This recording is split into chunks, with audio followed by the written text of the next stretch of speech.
आज हम संख्यावाची शब्दों के बारे में जानेंगे कि संख्यावाची शब्दों का मतलब 1 से 100 तक की संख्याओं का ज्ञान और संख्यावाची शब्दों का प्रयोग। ठीक है ना। तो 1 से 4 तक की संख्याओं का हम प्रयोग करना सीखेंगे कि इनसे वाक्य किस तरह से बनाए जाते हैं। तो 1 से 4 तक की संख्याओं का पुल्लिंग में, स्त्रीलिंग में और नपुंसकलिंग में किस प्रकार से प्रयोग किया जाता है, या स्त्रीलिंग में, पुल्लिंग में या नपुंसकलिंग में किस तरह से वाक्य बनाए जाते हैं। ठीक है ना। तो देखो, इसमें पुल्लिंग शब्द के जो रूप हैं 1, 2, 3, 4 तक की सीखेंगे हम। तो पुल्लिंग शब्द में जो रूप चलते हैं वो एकः, द्वौ, त्रिय, ठीक है ना, इस तरह से बनते हैं। एकः, द्वौ, त्रिय, चत्वार। स्त्रीलिंग में जो शब्द रूप चलते हैं वो एका, द्वे, तिस्र, चतुर्श। एका, द्वे, तिस्रः, चतुर्श, तस्रः। ठीक है। और नपुंसकलिंग में जो शब्द चलते हैं इनके रूप वो हैं एकम, द्वे, त्रीणि, चत्वारि। ठीक है ना। तो तीनों में अलग अलग रूप चलते हैं। पुल्लिंग में एक, दो, त्रिय, चत्वार। स्त्रीलिंग में एका, द्वे, तिस्र, चतस्र। और नपुंसकलिंग में एके, द्वे, त्रीणि, चत्वारि। अब इनका प्रयोग किस तरह से किया जाता है, इनको रूपों को आपको कंठस्थ करना पड़ेगा और फिर इसके बाद हम प्रयोग कर सकेंगे। ठीक है ना। तो देखो, पुल्लिंग में जैसे हम लेते हैं राम शब्द के रूप ले लो, हरि के ले लो, गुरु को ले लो। तो राम है रामो रामा, गुरु गुरु गुरु है ना, हरि हरि हरे, इस तरह से रूप चलते हैं।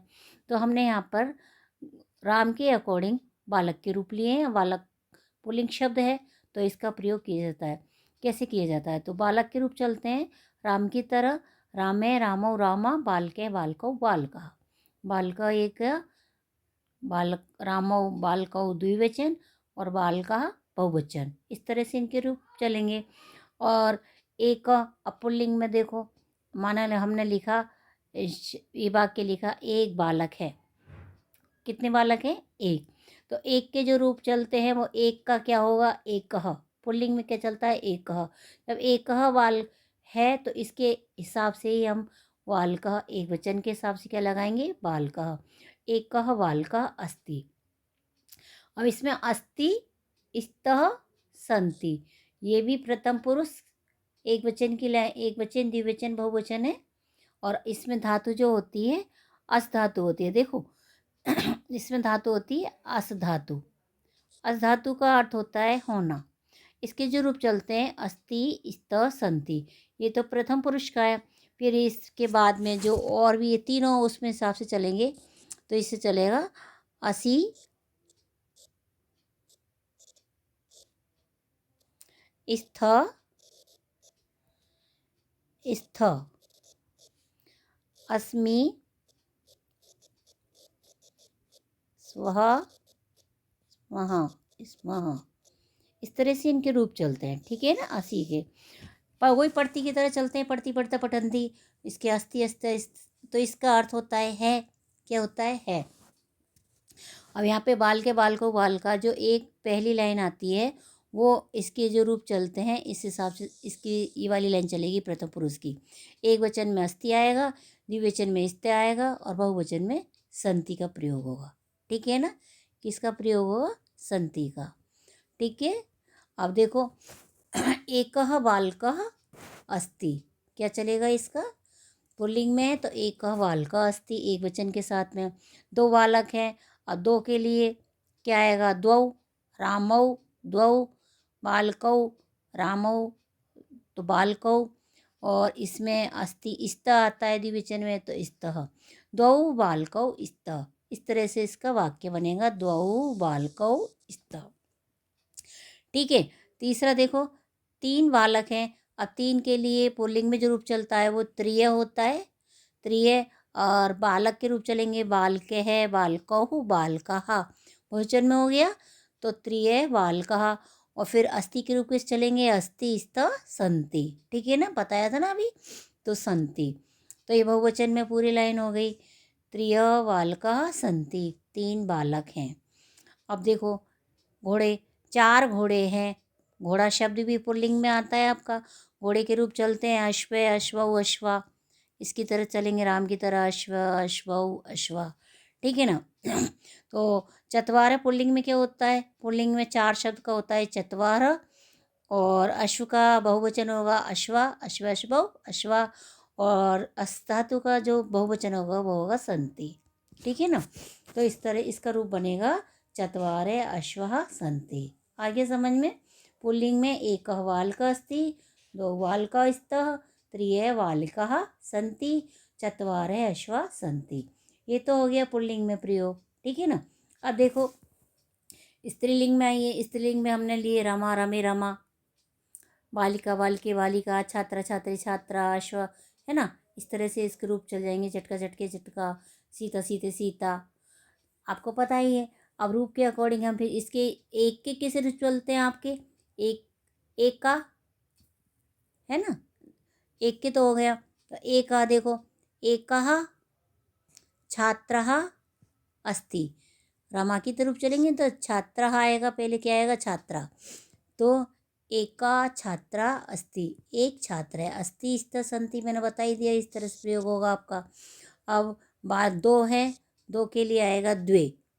द्वे रमे छात्रे और स्तः, द्विवचन में स्तः। द्वे छात्र स्तः, दो छात्र हैं। तीन छात्रा हैं, तीन छात्रा हैं। तीन के लिए आएगा तिस्रः। आपका आया था ना स्त्रीलिंग में तीसरा। तीसरा फिर बहुवचन में आएगा रमा की तरह छात्रः और धातु लगेगी अपनी सन्ति। ठीक है? तीसरा छात्राः सन्ति। इस तरह से वाक्य बना। अब 4 महिला हैं, महिला के भी रूप महिला, महिले, महिलाः, इस तरह से चलेंगे ना। तो देखो चार के लिए अपना स्त्रीलिंग में होगा चतस्र। क्या होगा? चतस्रः। महिला बहुवचन में विसर्ग लग जाएगा, एक वचन में नहीं आता है। चतुरस्य महिला सन्ति, 4 महिलाएं हैं। ठीक है ना? आगे देखो 4 महिला हैं। आया समझ में? अब इस नपुंसकलिंग में आइए। नपुंसकलिंग में रूप चलते हैं फलम फले फलानि, फलम फले फलानि, पुस्तकम पुस्तके पुस्तकानि, पुष्पम पुष्पे पुष्पाणि। इस तरह से रूप चलेंगे इसके। और इसके नपुंसकलिंग में एक का जो चलता है वो चलता है एकम, फल का फलम, है का अस्ति। तो इसका जो एक फल है, एक फल है, एकम फलम अस्ति, एक फल है। 2 फल हैं, कितने हैं? 2 फल। 2 के लिए द्वे, द्वे आया था ना। एकम द्वे त्रीणि चत्वारि, इस तरह से रूप चल रहे थे। तो एकम फलम अस्ति, द्वे फले स्तः, त्रीणि फलानि सन्ति, 3 फल हैं। 4 पुस्तक हैं और पुस्तकम पुस्तके पुस्तकानि, तो बहुवचन में क्या होगा? चत्वारि पुस्तकानि सन्ति, 4 पुस्तक हैं। ठीक है ना? इस तरह से आगे देखो, आगे जो भी संख्याएं होंगी हम वाक्य में जब प्रयोग करेंगे तो संख्याएं चेंज हो जाएंगी, बाकी बहुवचन में आपके रूप चलेंगे। तो देखो बाग में 10 वृक्ष हैं। बाग में मतलब बगीचे में।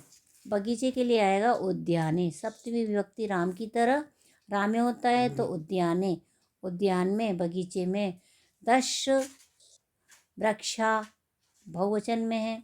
वृक्ष वृक्षो वृक्षा राम की तरफ चलेंगे तो वृक्षा सन्ति, बगीचे में 10 वृक्ष हैं। तो ये 10 संख्या का प्रयोग हो गया।